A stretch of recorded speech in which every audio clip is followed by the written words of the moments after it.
Hi friends, అందరికీ శుక్రవారం పూజ అయితే కంప్లీట్ అయిపోయింది. నేను ఆ భగవంతుని ఎప్పుడూ కోరుకునేది మనందరి సబ్స్క్రైబర్స్ బాగుండాలి, అందులో మేము ఉండాలి అని.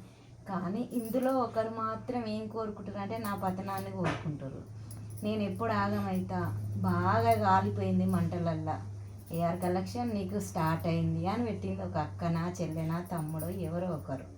కానీ సరే, తమ్ముడైనా చెల్లైనా అక్కైనా మేము కాలిపోవాలి అని నువ్వు కోరుకున్నావు కదా. కానీ ఆ భగవంతుని ఏం కోరుకుంటా తెలుసా, నేను నువ్వు బాగుండాలి, నీ పిల్లలు బాగుండాలి అని నేను మనస్ఫూర్తిగా కోరుకుంటా. కానీ ఇలాంటి వాళ్ళు కూడా ఉంటారా అన్నది మాత్రం ఈ రూపంగా నాకు బయటపడ్డది.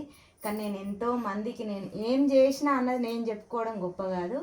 చూసిన వాళ్ళకు మీ అందరికైతే తెలుసు నేను ఏం చేసినా, నేను ఎట్లా చేసినా. ఛానల్ గురించి పోయి నువ్వు ప్రమోషన్ చేసినావు అన్నారు కదా. నా లెక్క ప్రమోషన్ చేసిన వాళ్ళు ఎవరన్నా నేను సపోర్ట్ చేసినట్టు ఎవరన్నా సపోర్ట్ చేసినట్టు ఉంటే మీరు కామెంట్ చేయండి. నేను ప్రతి వ్యక్తికి సపోర్ట్ చేస్తా. నేను అంటే సపోర్ట్ చేసిన ప్రతి వ్యక్తి నేను పైసలు తీసుకొని చేసిన అనుకుంటారు కదా. నేను ఏం చేసిన అన్నది వాళ్ళకే తెలుసు, నాకే తెలుసు, ఆ పైన భగవంతునికే తెలుసు. నేనైతే ఏం చేసిన అన్నది ఈ శివయ్యకు, ఎల్లమ్మ తల్లికి, ఆ దేవునికే తెలియాలి. వాళ్ళ మీదనే భారం వేసిన. మీరు ఎన్ని అన్నా కానీ నా ఎదుగుదల ఎప్పుడు ఓడిపోదు, నేను ఎప్పుడు గెలుస్తూనే ఉంటా. ఓకేనా? మరి నేను ఏం చెప్పినా, రాంగ్ చెప్పినా, రైట్ చెప్పినా అన్నది కామెంట్ కూడా చేయొచ్చు మీరు. ఓకే, బాయ్ మరి.